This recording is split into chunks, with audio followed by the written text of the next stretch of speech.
അപ്പോൾ നമ്മുടെ കറിയുടെ പരിപാടി തീർന്നു. ഇത് ചോറിന് നല്ലതാണ്, ചപ്പാത്തിക്ക് നല്ലതാണ്. Praise the Lord. കർത്താവായ യേശുക്രിസ്തുവിന്റെ നാമത്തിലെ ഗ്ലോറിയസ് കിച്ചണിലേക്ക് എല്ലാ പ്രിയപ്പെട്ടവരെ സ്വാഗതം ചെയ്യുന്നു. ഈ വീഡിയോ ഇതുവരെയും സബ്സ്ക്രൈബ് ചെയ്യാത്തവർ സബ്സ്ക്രൈബ്, ഷെയർ, സപ്പോർട്ട് ചെയ്യുക. അങ്ങനെ ചെയ്ത് നമുക്ക് സപ്പോർട്ട് ചെയ്യാൻ പറ്റണം. ഇന്ന് ഞാനിവിടെ ഉണ്ടാക്കുന്നത് ഒരു പൊട്ടറ്റോ, ചെറിയ പൊട്ടറ്റോ ഉള്ളൊരു വ്യത്യസ്തമായിട്ടുള്ളൊരു കറിയാണ് ഇന്ന് ഉണ്ടാക്കുന്നത്. അപ്പോൾ അതെങ്ങനെയാണ് ഉണ്ടാക്കണമെന്ന് നമുക്കൊന്ന് നോക്കാം. ഇവിടെ കുറച്ച് ചെറിയ പൊട്ടറ്റോ ഞങ്ങൾക്ക് ഒരു നേരത്തേക്കുള്ളതാണ് ഉണ്ടാക്കുന്നത്. അത് ബോയിൽ ചെയ്ത് വെച്ചേക്കും. അപ്പോൾ അത്രയും സമയം കളയണ്ടല്ലോ. അപ്പോൾ ഇങ്ങനെ ബോയിൽ ചെയ്ത് തൊണ്ടും കളഞ്ഞിട്ട് നമ്മളൊരു ടൂത്ത് പിക്കും കൊണ്ട് ഇങ്ങനെ കുത്തി എടുത്താൽ അതിനകത്തേക്ക് മസാലയൊക്കെ കയറിക്കോളും. അപ്പോൾ അത് പൊട്ടറ്റോ എടുത്തു. കുറച്ച് ഒരു മീഡിയം ടൈപ്പ് ഒരു ഉള്ളി, സവോള ചോപ്പ് ചെയ്ത് വെച്ചിട്ടുണ്ട്. അപ്പോൾ അതിനകത്തേക്ക് വേണ്ടിയത് കുറച്ച് തൈരാണ്. തൈര് ഇത് അധികം പുളിയില്ലാത്ത തൈര് വേണം. ആ തൈരിനകത്തേക്ക് ഞാൻ കുറച്ച് മഞ്ഞൾപ്പൊടി, മുളക് പൊടി, ജീരകപ്പൊടി, ഇത് ഒരു ടേബിൾ സ്പൂൺ, നമ്മൾ സാധാരണ ഉപയോഗിക്കുന്ന ടേബിൾ സ്പൂൺ അളവിൻ്റെ ആ സ്പൂണല്ല ഞാൻ എടുത്തിരിക്കുന്നത്. ഇത് കടലമാവാണ്. കടലമാവ് ഒന്ന് അരിച്ചെടുത്ത് വയ്ക്കും. അതല്ലെങ്കിൽ കടലമാവ് നമ്മൾ കുപ്പിയിലൊക്കെ ഇട്ട് വെച്ചിരിക്കുമ്പോൾ കട്ട കിട്ടും. അപ്പോൾ നമ്മൾ ഇടുമ്പോൾ കട്ട ഉണ്ടാവാതിരിക്കാനായിട്ടാണ്. പിന്നെ ഒരു അല്പം ചാട്ട് മസാല, ഇത് കസൂർ മേത്തി, ഇത് ഞാനിവിടെ ചൂടാക്കി പൊടിച്ച് എപ്പോഴും കുപ്പിയിൽ വെച്ചിരിക്കുന്ന. അന്നേരം നമ്മൾ ചൂടാക്കി പൊടിക്കാനൊക്കെ ബുദ്ധിമുട്ടല്ലേ. അപ്പോൾ ഇനി ഒരു അല്പം കായ എടുത്തിട്ടുണ്ട്. ഇതൊരല്പം മല്ലിപ്പൊടി, മഞ്ഞൾപ്പൊടി. അപ്പോൾ ഇത്രയും നമുക്കിതിനകത്തേക്ക്, ഈ തൈരിനകത്തേക്ക് ഇതിട്ട് കൊടുക്കാം.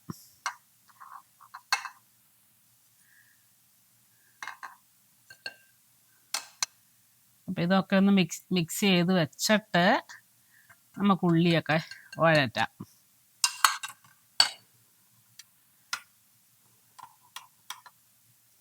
പാത്രം ചൂടാവാൻ വെച്ചിട്ടുണ്ട്. അത് ചൂടായി, അതിലേക്ക് എണ്ണ ഒഴിച്ചു കൊടുക്കാം. കുറച്ച് എണ്ണ.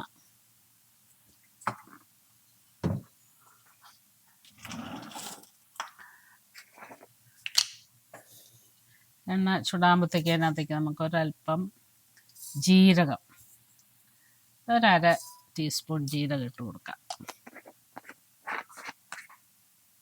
ജീരകം ഒന്ന് മൂത്ത് വന്നു. ഇനി അതിനകത്തേക്ക് നമുക്ക് ഈ ഉള്ളി ചോപ്പ് ചെയ്ത് വെച്ചിട്ടുണ്ട്.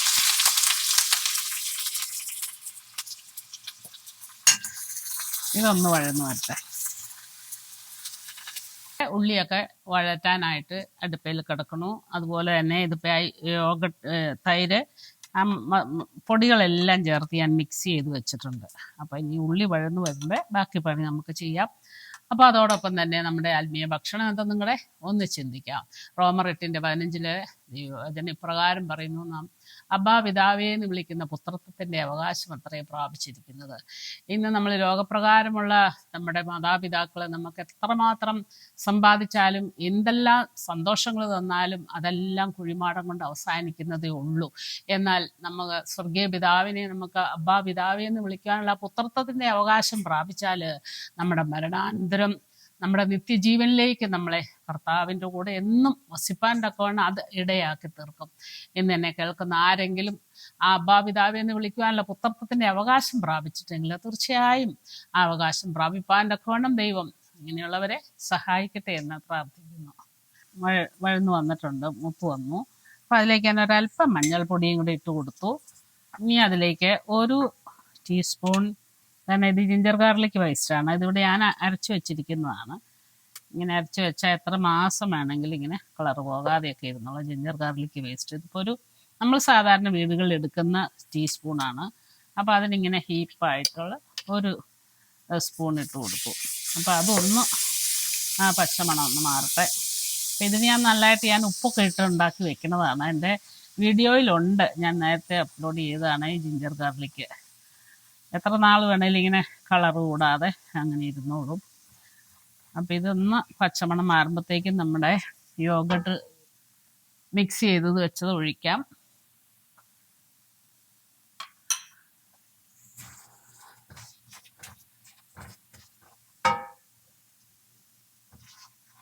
ഇതിലേക്ക് നമ്മൾ ആ യോഗട്ടിന് പൊടികളൊക്കെ ഇട്ട് വെച്ച് ആ സാധനം ഒഴിക്കാം. അതൊഴിച്ചിട്ട് അല്പം വെള്ളം കൂടെ ഒഴിച്ചു കൊടുക്കാം. ഇത് കഴുകി അല്പം വെള്ളം കൂടെ അങ്ങ് ഒഴിക്കാം.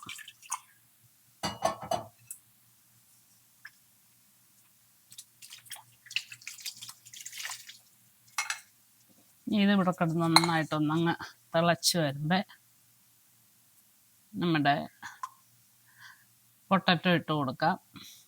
നന്നായിട്ടൊന്ന് മിക്സായി. ഇനി അതിനകത്ത് ആവശ്യത്തിനുള്ള ഉപ്പിട്ട് കൊടുക്കാം. പാകത്തിൽ നോക്കിയിട്ട് പിന്നെ ഇട്ട് കൊടുക്കാം. ഇത് ജിഞ്ചർ ഗാർലിക്കിനകത്ത് കുറച്ച് ഉപ്പുണ്ട്, അത് പോരാ. ഇപ്പം ആവശ്യത്തിനുള്ള ഉപ്പിട്ട് കൊടുക്കാം.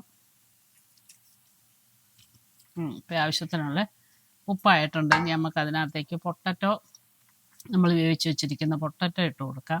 പിന്നെ നിങ്ങൾക്ക് മല്ലിയില ഇഷ്ടമാണെങ്കിൽ മല്ലിയില ഇടാം കേട്ടോ. ഞാനിവിടെ മല്ലിയില ഇടുന്നില്ല. ഇനി ഇത് ഇട്ടുകൊടുത്ത് നന്നായിട്ട് എല്ലാം കൂടെ യോജിച്ച് തിളച്ച് വരട്ടെ. ഇനി കുറച്ച് നേരം നമുക്കിതൊന്ന് അടച്ച് വയ്ക്കാം.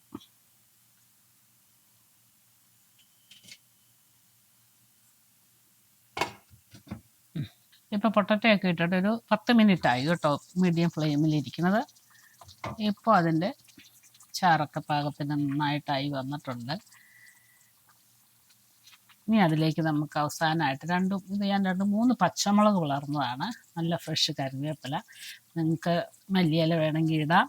ഞാൻ അതിന് പകരം കറിവേപ്പില ഇടുന്നത്. അപ്പോൾ ഇതും ഒന്ന് ഇളക്കി. അപ്പോൾ നമ്മുടെ കറിയുടെ പരിപാടി തീർന്നു. ഇത് ചോറിന് നല്ലതാണ്, ചപ്പാത്തിക്ക് നല്ലതാണ്. പിന്നെ ഒരു കാര്യം ശ്രദ്ധിക്കേണ്ടതേ ഉള്ളൂ, തൈര് ഒത്തിരി പുളിച്ചത് എടുക്കരുത്. ചെറു പുളിയിലുള്ള നല്ല കട്ട തൈര് എടുത്താൽ മതി.